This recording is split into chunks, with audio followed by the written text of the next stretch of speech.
श्री शिवाय नमस्तु भयम। दोस्तों, जैसा कि आप सभी लोग जानते हैं कि 3 मार्च 2026 यानी मंगलवार को पड़ रही है फाल्गुन महीने की पूर्णिमा व्रत और साल का पहला बड़ा चंद्र ग्रहण। और दोस्तों, यह वह तिथि है जो फाल्गुन महीने में पड़ने वाली सबसे बड़ी तिथि है, क्योंकि यह मंगलवार के दिन पड़ रही है और हमारे हिंदू धर्म में इसका बहुत ही बड़ा और विशेष महत्व होता है। पूज्य गुरुजी ने कहा है कि अगर कभी भी मौका लग जाए और फाल्गुन महीने की पूर्णिमा तिथि मंगलवार को पड़ जाए तो आप लोगों को सिर्फ और सिर्फ 11 गेहूं के दाने वाला उपाय तो अवश्य ही करना चाहिए, क्योंकि इन दोनों तिथियों का संयोग बहुत ही कम आता है। इसी के साथ दोस्तों, गुरुजी ने कहा है कि जब भी फाल्गुन महीने की पूर्णिमा तिथि पड़े तो आप लोगों को सिर्फ और सिर्फ 11 गेहूं के दाने वाला उपाय तो अवश्य करना। यह उपाय इतना खास है कि अगर आपने सही मुहूर्त पर सही क्रिया अनुसार 11 गेहूं के दाने वाला उपाय कर लिया, जो प्राचीन काल के समय का महा उपाय है, तो मान के चलिए दोस्तों, महादेव जी के आशीर्वाद से आपके जीवन का कितना ही बड़ा दुख हो, उससे आपको मुक्ति मिल जाएगी। आपकी कोई भी मनोकामना हो, मान लीजिए आप नौकरी की तैयारी कर रहे थे तो आपकी नौकरी लग जाएगी, आपका बंद पड़ा व्यापार चल पड़ेगा। और दोस्तों, आप जिस बीमारी से आप बहुत दिनों से परेशान थे, उस बीमारी से आपको मुक्ति मिल जाएगी। आपके जीवन में धन आना शुरू हो जाएगा, आपके जीवन में धन आने के नए नए रास्ते खुल जाएंगे। और मान के चलिए दोस्तों, फिर आपको किसी भी प्रकार की परेशानी का सामना नहीं करना पड़ेगा। इसीलिए दोस्तों, 3 मार्च मंगलवार के दिन आप लोगों को इस वाले उपाय को जरूर कर लेना है। भले ही आपने पूरे साल भर इस उपाय को ना किया हो, पर अगर आपने इस फाल्गुन महीने में पड़ने वाली पूर्णिमा तिथि के दिन अगर इस वाले उपाय को कर लिया तो आपको इस उपाय को करने का वो फल मिलेगा जिसकी आपने कभी भी नहीं करी होगी। इसीलिए आप लोग इस गेहूं वाले उपाय को एक बार जरूर कर लेना, ताकि आप लोगों के हाथ से यह मौका ना जा सके और आपको इस उपाय को करने का फल मिल सके। दोस्तों, यह उपाय पंडित जी ने अपनी अभी की ही शिव महापुराण की कथा में बताया है, जो इस उपाय को आज हम आपको बहुत अच्छे से समझाने वाले हैं। इस वीडियो को देखने के बाद इस उपाय को समझने के लिए आपको कोई और वीडियो को देखने की जरूरत नहीं पड़ेगी। तो दोस्तों, इस उपाय को आपको कैसे करना है, कब करना है, कहां पर करना, और उपाय को करते समय आपको किन किन गलतियों को नहीं करना है और आपको किन किन बातों का ध्यान रखना है, ये सारी जानकारी हम आपको इस वीडियो में देंगे। तो चलिए भक्तों, उपायों को शुरू करते हैं। अगर आप भी चाहते हैं कि महादेव जी का आशीर्वाद आप पर सदैव बना रहे तो वीडियो को लाइक करें, चैनल को सब्सक्राइब करें और कमेंट बॉक्स में हर हर महादेव जरूर लिखें। और अपने फायदे के लिए, गरीबी दूर करने के लिए इस वीडियो को पूरा देखकर जाना। यदि आज आपने वीडियो को बीच बीच में से देखा, काट काट कर देखा, तो जीवन में आपको कभी सफलता हासिल भी नहीं होगी। दोस्तों, ये 3 मार्च मंगलवार पूर्णिमा तिथि का दिन ये इतना खास होता है, इतना महत्वपूर्ण होता है। देखा गया है कभी कभी बड़े बड़े पूजा पाठ अनुष्ठान से जो मनोकामना पूर्ण नहीं होते, वह 3 मार्च मंगलवार के दिन एक छोटे से उपाय करने से ही आपकी मनोकामना पूर्ण हो जाती है। अब हम समझते हैं इस वाले उपाय को हमें करना किस समय है। इस 11 गेहूं के दाने वाले उपाय को हमें फाल्गुन महीने के मंगलवार के दिन करना किस समय है। तो देखिए, इस उपाय को करने का जो समय है वह सुबह का समय है और शाम का समय है। अब देखिए, यहां पर हम मुख्य रूप से सुबह का समय नहीं बोलेंगे, क्योंकि 3 मार्च मंगलवार पूर्णिमा तिथि का दिन है और इस दिन प्रदोष काल के समय का बहुत महत्व होता है। बाकी अगर सुबह के समय भी करेंगे तो भी अच्छा होगा, उसमें कोई भी दिक्कत वाली बात नहीं है। तो चलिए जानते हैं इस विशेष उपाय के बारे में। लेकिन उससे पहले एक प्रार्थना, अगर आप इस चैनल पर नए हैं तो आप इस वीडियो को लाइक करें, चैनल को सब्सक्राइब करें और कमेंट बॉक्स में आप अपनी राशि या अपना नाम जरूर डाल दें, क्योंकि हम राशि से भाग्य भी बताते हैं और भाग्य में चल रही परेशानियों को दूर करने के लिए वहां आसान से आसान उपाय भी बताते हैं। तो चलिए अब हम अपने सबसे पहले उपाय की बात कर लेते हैं। देखो, गुरुजी ने कहा है कि अगर मंगलवार के दिन पूर्णिमा तिथि पड़ जाए तो इस दिन आपको 11 गेहूं के दाने वाला उपाय तो अवश्य ही करना चाहिए। देखो, ये उपाय, यदि आपके जीवन में कर्जा बहुत अधिक है, आपके जीवन में संकट बहुत अधिक रहते हैं, आपके ऊपर बहुत अधिक विपदा आ रही है, बार बार आपको अपने व्यापार में और अपने धन में हानि देखने को मिल रही है कि आपको प्रत्येक कार्य में हानि हो रही है, तो आपको यह उपाय करना चाहिए। देखिए, इस उपाय के लिए आपको 11 गेहूं के दाने आपको लेने हैं। ठीक है, 11 दाने लेने के बाद में आपको जरूरत होगी चावल के दानों की। 11 चावल के दाने और 11 गेहूं के दाने, और चावल के दाने खंडित नहीं होने चाहिए। अब आप कहोगे, पंडित जी गेहूं कहां से लेने हैं? देखो, आपको किसी भी किराना स्टोर पे गेहूं के दाने आपको आसानी से मिल जाएंगे, जाकर ले लेना। ठीक है ना, 11 गेहूं 11 चावल के दाने लेने हैं। साथ ही साथ आपको एक तांबे का लोटा है और उस तांबे के लोटे में आपको जल भरना है। जल आपका खुद के घर का होना चाहिए, मंदिर का नहीं होगा। अब आप ये सब सामग्री लेकर पहुंच जाओगे महादेव के शिवलिंग के पास में शाम के टाइम पे प्रदोष काल में। देखो जब आप ये उपाय कर रहे हो तो अपना फेस रखना उत्तर दिशा, नॉर्थ डायरेक्शन की तरफ। अब यहां पर जो मैं आपको क्रम बताने जा रहा हूं ना, उस मेरे क्रम को बहुत ध्यान से सुनिए।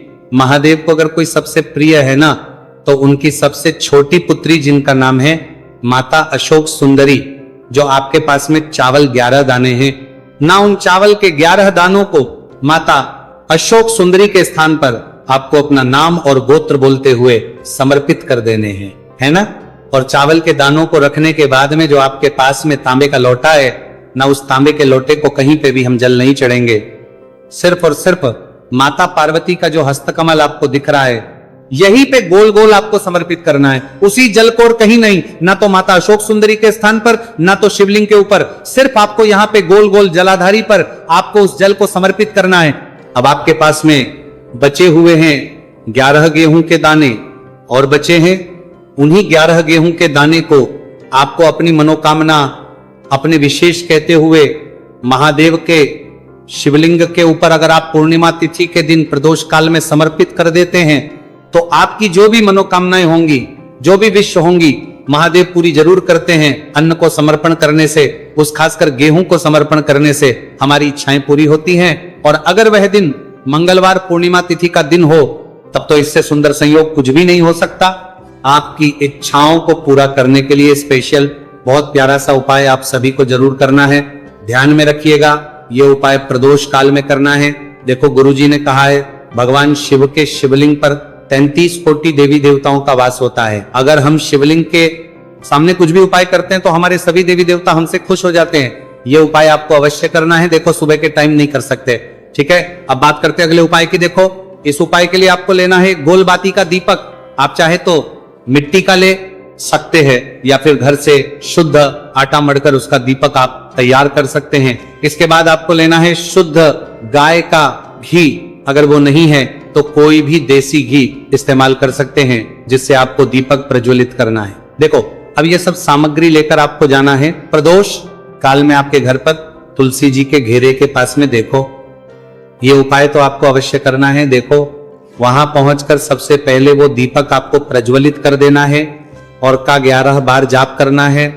उसके बाद आपको अपने सीधे हाथ में थोड़ी हल्दी लेकर उस दीपक में अपना नाम और गोत्र बोलते हुए डाल देना है। उसके बाद माता लक्ष्मी से आपको प्रार्थना करना है कि हे महालक्ष्मी हमारी सभी दुख तकलीफों को दूर करो, हे महादेव हमारे सब दुख कष्टों को खत्म करो। इस भावना से आपको यह उपाय करना है। चलिए अब बात कर लेते हैं दूसरे उपाय की। दोस्तों आप सभी जानते हैं कि मंगलवार पूर्णिमा तिथि का दिन समर्पित होता है भगवान महादेव को, या कि माता पार्वती को पूर्णिमा तिथि का दिन समर्पित होता है। और जब भी हम शिवलिंग के ऊपर कोई भी उपाय करते हैं तो इससे हमें एक साथ भगवान महादेव की और माता पार्वती की कृपा प्राप्त हो जाती है। देखिए दोस्तों गुरुदेव ने बताया है कि मंगलवार के दिन किया जाने वाला यह सबसे खास और सर्वश्रेष्ठ उपाय है।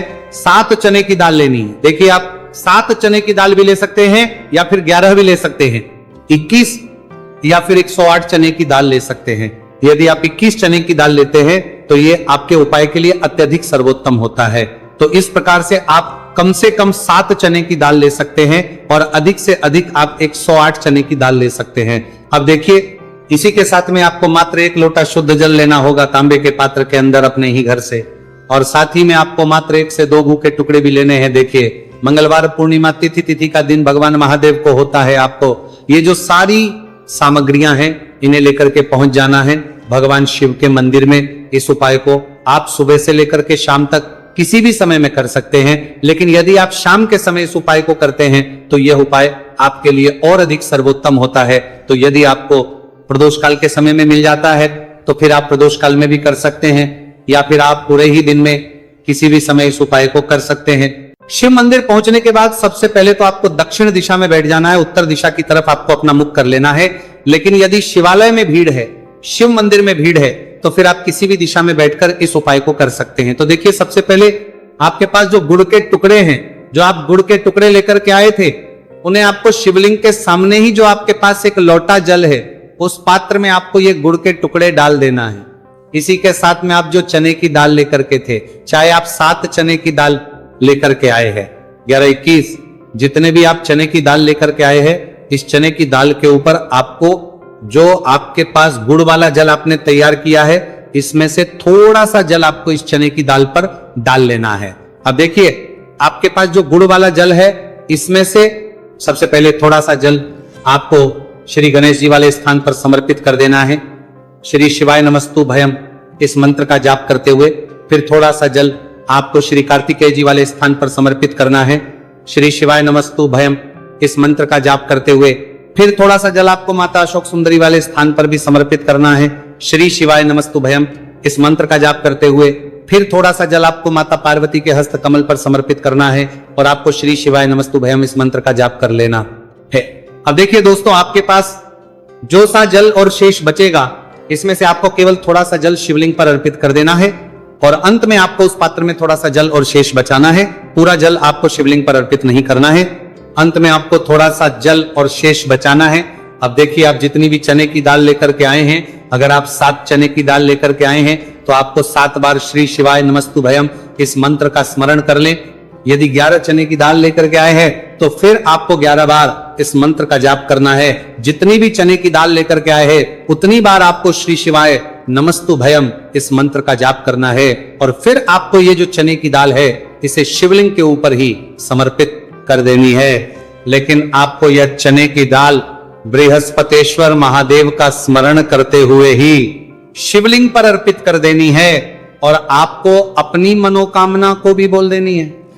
आप जो भी मनोकामना है, चाहे वो धन प्राप्ति को लेकर हो, नौकरी से संबंधित हो, विवाह से संबंधित हो, या फिर आपके मकान जमीन जायदाद से संबंधित हो, चाहे ग्रह क्लेश से संबंधित हो, या फिर किसी भी प्रकार की जो मनोकामना है, उसे आपको बृहस्पतेश्वर महादेव से परिपूर्ण करने की प्रार्थना कर लेनी है।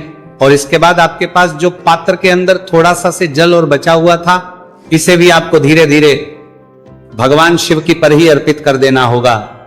श्री शिवाय नमस्तु भयम इस मंत्र का जाप करते हुए पूज्य गुरु जी कहते हैं कि फाल्गुन महीने का मंगलवार पूर्णिमा तिथि को जो भी व्यक्ति इस प्रकार से यह चमत्कारिक उपाय कर लेता है, तो उसकी जो मनोकामना है वह भगवान लक्ष्मी नारायण की कृपा से तथा महादेव की कृपा से बहुत ही जल्द परिपूर्ण हो जाती है। बात करते हैं अगले उपाय की। देखो, इस उपाय के लिए आपको मात्र 2 लौंग लेनी होगी, या कि आपको लौंग का जोड़ा लेना है। 2 फूल वाली आपको लौंग लेनी है। लौंग का जोड़ा कहीं से भी खंडित नहीं होना चाहिए, इस बात का ध्यान रखें।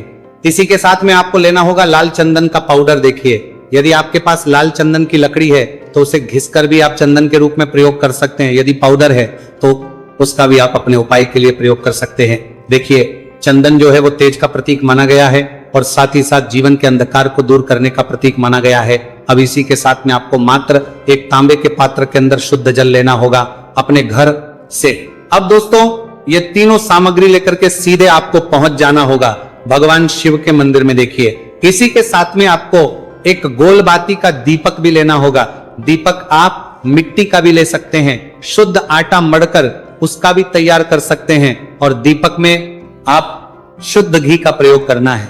लेकिन जैसे ही आप इन सभी सामग्रियों को मंदिर में लेकर के पहुंचेंगे, मंदिर में जैसे ही आप चौखट के वहां पर पहुंचेंगे, तो मंदिर की चौखट के सीधे तरफ आप जो अपने साथ एक गोल बाती का दीपक लेकर के आए हैं, उसे आपको सबसे पहले तो प्रज्वलित कर देना है। यानी कि जैसे ही आप मंदिर की चौखट के वहां पर प्रवेश करते हैं, तो उसके सीधे तरफ आपको ये गोल बाती का दीपक प्रज्वलित कर देना है।